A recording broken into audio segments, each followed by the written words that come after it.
Papá, padre, amigo, llave, usted que ha adoptado todos estos adjetivos llenos de cariño y ganado con respeto y admiración por toda su labor, hoy quiero resaltar que padre es aquel que cumple con amor y consejo, que enseña con ejemplo y conducta, quien cobija cuando falta la esperanza y sonríe en medio de la dificultad, quien busca el bienestar de su familia y siempre se ubica en la parte de atrás para observar a quien debe ayudar.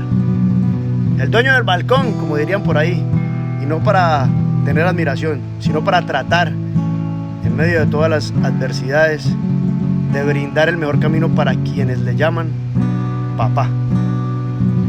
Feliz día, papá. Y para quienes lo tienen en el cielo, feliz día, papá.